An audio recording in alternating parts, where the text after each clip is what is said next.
It's good old fashioned nostalgia, which I feel like at this point, Entourage has a ton of, which is weird to me because I feel like it was just yesterday that I was watching it, but I guess at this point we're kind of in the nostalgia phase, especially if you guys are doing a podcast about it. It's time to like recall it and remember it. Is that weird for you? Yeah. No, I love it. No, I mean, it's awesome, but is it weird? The reboot. Welcome into the reboot. He's like, fuck that. To be honest with you, it really is. And you guys are younger. Like I was watching I'm watching episodes because we got to do it for the podcast. And I'm like, I don't even remember this stuff anymore. So it's weird how quickly it goes. Mm-hmm. And, it is nostalgia. And it's weird because all of my, I actually have one of my best friends. I'll give him a shout out. Larry Ellsman's daughter is here.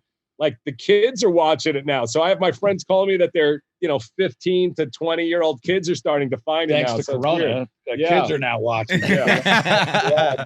But I mean, that is kind of a thing. We talked to Brian Bumgarner from The Office, they're doing something similar with a podcast about the show. Yeah. And he said when Corona hit that, like the number one show that people that the young kids who weren't alive for The Office were going back to was that show. So I feel like, it makes sense that you're going to reach a whole new generation now when they're watching more than they ever have before.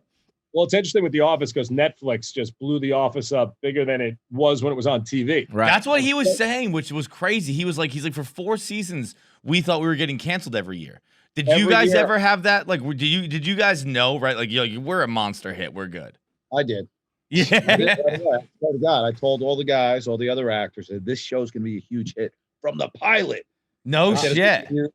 Then we got picked up, and then they were worried, are we going to get another season? I said, absolutely. What was it like? Was there a single moment or something specific that you knew, or just like the vibe? Yeah, but I've done failed pilots before, so I knew that this has got so much more to, that seems like it could go on and on and on, and it's so clever and fun, and the characters are so interesting. I just felt like it had legs. And by the way, that's what the drinking Irish guy says. I'm the neurotic too. I honestly thought we were getting canceled every single day. I was like, when we got nominated for Golden Globe and we lost to Desperate Housewives, I stormed out and I bumped into Larry David, who lost for Curb, and I'm like, what are you upset about? He goes, what are you upset about? I'm like, I'm scared we're going to get canceled. I don't have $1 billion in the bank from Seinfeld,